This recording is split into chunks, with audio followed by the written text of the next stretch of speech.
पीछे से अपने आदमियों को कहा कि तुम्हारे फोन से लेकर लैपटॉप तक सबको हैक कर लो। हाँ, रही बात मासा को बताने की, तो ये शुभ काम का मौका तुम्हें नहीं दूंगा, क्योंकि बहुत जल्द मैं मासा को सब बताने वाला हूं। और सबसे पहले तुम्हारे पास ही भागकर आऊंगा कि मासा ने वसु को बड़ी बहू के रूप में कैसे स्वीकार किया। विधि, क्या हुआ? तू रो क्यों रही है गुड़िया? क्या हुआ गुड़िया? ऐसा दिल कह रहा है कि वो जो वसु है ना, वो मुझसे बेहतर है और मैं उसके बराबरी कभी नहीं कर सकती। ये ठीक नहीं किया आपने जवाई साहब। मेरी बहन के एक एक आंसू का हिसाब देना होगा आपको। उसके एक एक आंसू के लिए आपको 3 उठक बैठक करनी होगी। हाँ, तू बैठ जा मेरे बच्चे, रो मत रो मत।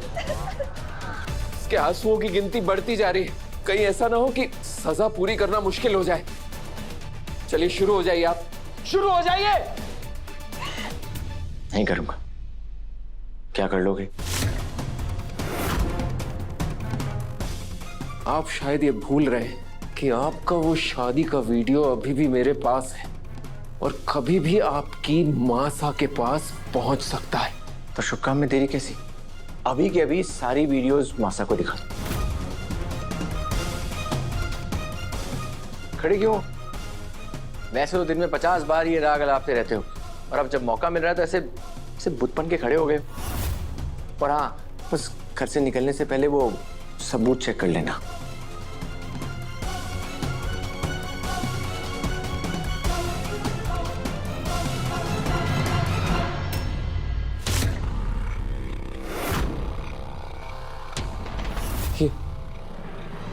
ये क्या हो गया? वीडियोस कहां गए?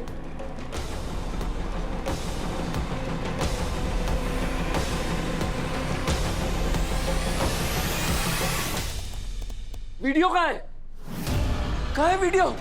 अरे अरे, आपको तो पसीने आ गए। पानी पी लीजिए करणवीर सिंह जी। कभी भी सामने वाले को कमजोर नहीं समझना चाहिए। तुम भूल गए कि मैं देवांश सिंह चौहान हूं। जहां तुम्हारी सोच पहुंच भी नहीं सकती ना, वहां से मेरी सोच शुरू होती है। मैं अपनी मर्जी से इस घर में आता था, और इसलिए आता था क्योंकि मुझे लगता था विधि वाकई में एक अच्छी लड़की है और मैं इसकी मदद करना चाहता था, क्योंकि तुम्हारे पागलपन की वजह से ये और परेशान हो रही थी। और अफसोस, तुमने अपनी बहन को इन 4 दीवारी में बंद कर कर ऐसे पाला है ना कि ना तो वो दुनिया देख पाई है और ना ही दुनियादारी समझ पाई है। कभी कभी तो मुझे तुम्हारी बहन पर तरस आता है, और मैं जितनी बार तुम्हारे घर आता रहा उतनी बार तुम्हारे इंटरनेट सिस्टम की सेटिंग स्टडी करता रहा,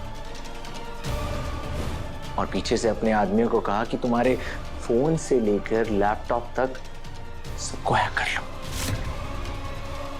हाँ, रही बात मासा को बताने की, तो ये शुभ काम का मौका तुम्हें नहीं दूंगा, क्योंकि बहुत जल्द मैं मासा को सब बताने वाला हूं।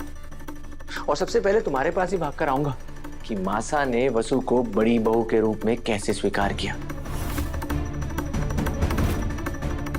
और अब जो कोई सबूत ही नहीं रहा तो डिवोर्स तो होगा ही नहीं, इसलिए मैंने डिवोर्स प्रोसीडिंग को भी रुकवा दिया है। और हाँ, जो तुमने काउंसलर ऑफिस में काउंसलर के साथ किया था ना, पुलिस केस होगा उसका, तो देख लेना। रुक! भाई साहब, प्लीज रुक जाइए भाई साहब, प्लीज प्लीज देव जी को कुछ मत कीजिए। अगर उन्हें कुछ हो गया ना तो मैंने मर जाऊंगी। प्लीज ऐसा कुछ मत कीजिए भाई साहब। विधि, मैं दिल से मानता हूँ कि तुम बहुत अच्छी लड़की हो, और मैं ये भी मानता हूँ कि ऊपर वाले ने किसी न किसी को तुम्हारे लिए जरूर बनाया होगा। अपने इस पागलपन को भूल जाओ और अपने लाइफ में सच्चे प्यार को आने का मौका दो।